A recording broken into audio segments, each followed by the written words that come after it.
ये girlfriend boyfriend ना एक ठो ट्रेंड चल गया, अजब हाल है भाई साहब। एक बात हम आपसे कहना चाहते हैं, मेरे पैसे से अगर आप मोबाइल खरीद लीजिएगा तो अल्टीमेटली इकोनॉमिक्स के हिसाब से उस मोबाइल पर अधिकार किसका होगा? मेरा होगा, क्योंकि पैसा मेरा है। तो आप सोचिए, आप बाप के पैसा से अगर लड़की पटाएंगे तो लड़की किसकी होगी? इकोनॉमिक्स के हिसाब से बाप के लिए। तो लड़कियों को भी कहते हैं कि भाई ऐसा लड़का को मत वैल्यू दो जो बाप की कमाई पे तुमको घुमा रहा है। और लड़कों भी कहते हैं जागो, अगर बहुत शौक है ना गर्लफ्रेंड बनाने का तो अपने पैर पे खड़े हो जाओ। जिस दिन पैर पर खड़े होगे ना उस दिन समझ में आएगा ये सब चीजें फालतू चीजें होती है। कई लड़के बेचारे का दिल टूट जाता है, उनका शरीर एम्बुलेंस की तरह हो गया है, घायल दिल लेके घूम रहे हैं। अरे फालतू ये सब चीजें। जीवन में किसी के लिए आंसू मत बहाइएगा, वो आपके आंसुओं के काबिल नहीं होगा। और जो आपके आंसुओं के काबिल होगा वो कभी आपको रोने नहीं देगा। दिल टूट गया, गोली मारो यार, प्यार 24 कैरेट का था आपका, उसी की औकात नहीं थी जो खरीद सके। जिंदगी में कामयाब होने के लिए याद रखिएगा, ये मायने नहीं रखता है कि आपने कितना किया, मायने ये रखता है कि आप कितना कर सकते थे। जब लंका में पुल बनाया जा रहा था पत्थरों को जोड़ जोड़ कर सीता माँ को लाने के लिए, तो बंदरों के साथ साथ गिलहरियां भी वहां पत्थर भर रही थी। तो इन सब से कितना पत्थर ही उठेगा। एक बंदर आया तो उठा के फेंक दिया गिलहरी को, भाग यहाँ से, तो इतनी पत्थर बीच में ला रही है। तो मर्यादा पुरुषोत्तम राम के पास वो जाके गिलहरी गिरी, तो गिलहरी को वो प्यार से सहलाए थे ना, तो ऐसा कहा जाता है कि इस पे जो निशान है गिलहरी के पीठ पे वो राम जी का है। राम जी ने उस बंदर को बुलाया और कहा कि देखो तुम इतना विशाल पत्थर उठा रहे हो तो तुम्हारा शरीर भी विशाल है, ये गिलहरी इतना बड़ा पत्थर उठा रही है जितना इसकी क्षमता है। तो आप अगर कामयाब होना चाहते हैं तो आप ये मत सोचिए कि आप हमने आज 8 घंटे पढ़ लिए या 8 घंटा हम मेहनत किए, आप ये सोचिए कि आप कितना कर सकते थे।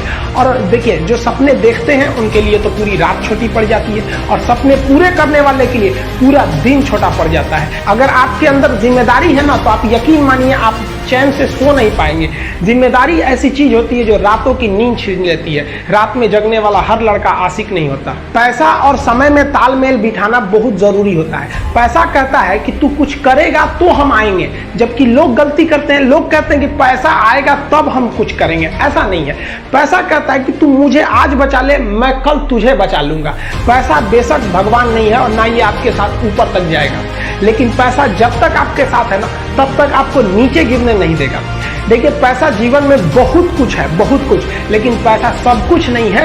इंसानियत मायने रखनी चाहिए। समय के साथ आप कभी खिलवाड़ मत कीजिएगा। दुख की बात यह है कि समय बहुत कम है, लेकिन सुख की बात यह है कि अभी भी समय है। लेकिन समय के पास इतना समय नहीं है कि आपको दोबारा समय देगा। वक्त नहीं लगाइए आपको यह निर्धारित करने में कि क्या करना है, वरना वक्त निर्धारित कर देगा आपका क्या करना है। हम सबकी सबसे पहली जो शिक्षक होती है वो माँ होती है, इसलिए माँ का शिक्षित रहना बहुत जरूरी है। अगर कोई शिक्षित माँ है तो वो कभी भी अपने बच्चे को शिक्षा से दूर नहीं करेगी। मेरा ये हरगिज कहना नहीं है कि जिसकी माँ अशिक्षित है उसका बेटा पढ़ा लिखा नहीं होगा। मेरी माँ आज भी अनपढ़ है, आज भी उससे 1 रोटी मांगते हैं ना तो वो 2 रोटी दे देती है। दुनिया की सबसे अच्छा अलार्म जो होता है वो माँ होती है। आप कहिएगा सुबह 7 बजे उठाने के लिए, वो आपको 6 बजे ही उठा देगी और कहेगी बेटा 8 बज गया आपको। इस दुनिया में आपको सबसे बेहतरीन ढंग से जानती है कोई तो आपकी माँ। वो और दुनिया से आपको 9 महीने पहले से जान रही होती है। कहा जाता है कि मेरे नसीब में एक भी गम ना होता अगर मेरी तकदीर लिखने का हक मेरी माँ को मिला होता है। माँ बचपन से पाल के बड़ी होती है। आइए यही ना है छोटका, बड़ा होके क्या बोलेगा? My wife my life. गजब बबुआ गजब। इतना उम्र पे छोड़ दी रहती माई ना तो कुत्ता नोच के खा गया रहता, बड़ा होके कहेगा माई वाइफ माई लाइफ।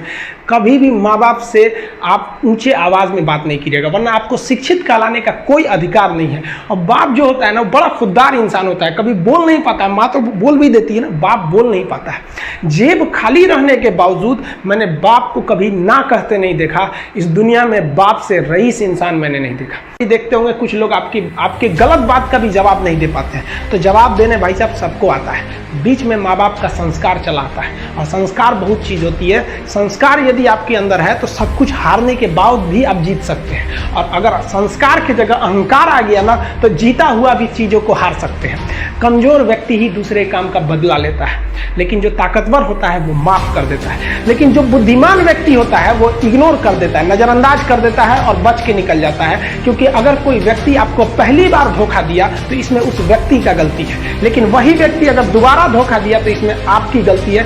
सबसे समझदार होके चलिए, और मिजाज में कुछ सख्ती भी रखिए। लोग पी जाते अगर समंदर खारा नहीं होता तो थोड़ा सा शक्ति भी बना के रखना चाहिए। इस दुनिया के कुछ दस्तूर हैं, आप किसी के लिए कितनी भी भलाई कर दे वो याद नहीं रखेगा, ये दुनिया का दस्तूर है।